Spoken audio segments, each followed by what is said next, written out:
If you have at least $400 saved to cover an unexpected emergency, you're already financially better off than one-third of Americans. According to the Federal Reserve, it's well known that most people do a poor job of managing their finances, with lesser people actually being responsible with their money. Having a good relationship with money doesn't necessarily mean being ultra-wealthy or earning a high income either. This just means that you make responsible choices and aren't making careless decisions on a regular basis. That also means that you are comfortable with your income and expenses. So what are some of the most common reasons that people are broke, and how can you avoid them? Luckily for you, I'm here to guide you through these reasons and ensure that you're part of the lesser people responsible for their money. Welcome to Modern Wealth, where we teach you how to be better off financially. Now, the first thing that broke people do is they don't have clear financial goals. Financial goals are the starting point for every decision you'll ever make with money. This includes asking how are you going to increase your income, pay off debt, or work less if you have no direction. When you set financial goals, you're establishing a destination for your future, which will then allow you to make decisions that will help you achieve them. For example, becoming debt-free within the next 3 years is a clear, concise goal that you can use to execute a plan that helps you get there. Want to double your income next year? Well, what are some things you can begin doing today that will help you realize it? If you don't want to be broke, what you should do is come up with a goal of exactly where you'd like to be financially and when you'd like to be there. Whether you want to save $10,000, pay cash for a new car, or buy a new house, these goals all have a defined finish line. Irresponsible people don't prepare for emergencies, since one-third of people don't have $400 available to cover an emergency. This can be a clear problem since unexpected expenses are common, and $400 isn't exactly a large amount of money when it comes to this type of thing. I mean, according to AAA, the average repair cost on a car is around $500 to $600. If you don't find a way to prepare for financial emergencies, you're setting yourself up for disaster. Think about things like losing your job, then suddenly you're in need of dental work. When you're not prepared to fund a common problem in other ways, such as going into credit card debt, then it won't only be a struggle to save an emergency fund, it will be a struggle to pay off the debt when you're being charged exorbitantly high interest rates. Another one of the main reasons people remain broke is that they don't live on a budget. According to the US Bank, only about 41% of Americans stick to a budget. The problem with this is that without tracking your income and expenses, it's nearly impossible to know how much money you spend on various categories.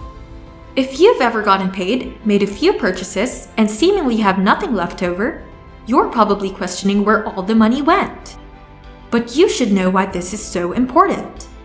Budgeting may have a negative connotation, partially because the thought of putting your income and all expenses on a spreadsheet can be uncomfortable.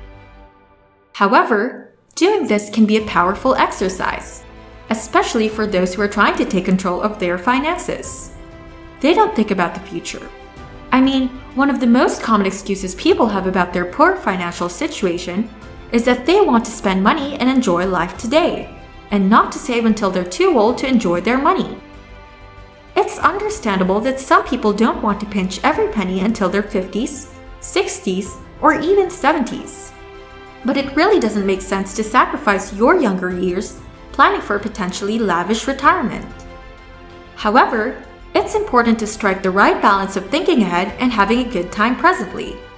You want to invest for your future while making smart decisions that will also allow you to enjoy your life while you're young. Most people would agree that the right balance would include making decisions that will benefit you in the future and spending money that allows you to have fun now. And it seems like they have expensive habits. But you should know that rich people aren't the only ones that have expensive habits. There are many expensive habits that poor people have, which is one thing keeping them from getting ahead. Smoking is just one example of an expensive habit that costs more money than people realize. If a smoker is smoking 1 pack of cigarettes per day, at $7 per pack, that's over $200 per month. Now, how many smokers would claim that they're not able to invest $200 per month for their future because they don't have enough money? Before we move on to another really expensive habit that a lot of people can relate to, make sure to like and subscribe. That would mean you like our content, so we'll make sure to keep making informative financial videos. But for now, let's get back to this one. Another expensive habit is eating out regularly. And I don't mean just grabbing a bite out a few times per month, I mean eating out on a regular basis. Sometimes, more than eating at home, people think nothing of spending $50 on a meal out, but then turn around and claim that they have no money. $50 here and there isn't a big deal, but if you're living paycheck to paycheck avoiding an expense like this on a regular basis, say 2, 3, or 4 times per week can make a difference. Another reason why people are just broke is that they honestly just have bad debt. But not all debt is created equal. There are generally 2 forms of debt, which are first, good debt, which is money you borrow that helps you make money. This would be something like a mortgage on a rental property. And second, there's bad debt, which is what most commonly comes to mind. This is money borrowed to purchase depreciating assets like cars, clothes, vacations, and most items that are bought with credit cards. When using bad debt, not only are you being charged interest, but instead of earning it, the items are depreciating and have little to no residual value. Furthermore, debt allows people to make purchases they can afford or don't have the money for. For example, someone wants to purchase a new car, so they choose to finance it because they can afford to pay cash. They're now paying interest to the lender. The car is depreciating at a rapid rate, and it was out of their budget in the first place, meaning it's too much of a car for them. As the saying goes, rich people earn interest while poor people pay it. They spend money to impress people.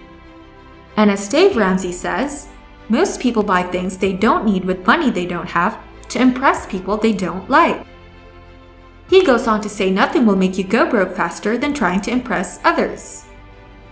As silly as this sounds, this thinking and behavior are common, and it happens all the time. Many people make purchases to show off to others because they feel that if they look rich, those people will be envious and impressed by their success. The thing is, you might feel a sense of satisfaction when making a large purchase to look good, but that feeling will be short-lived.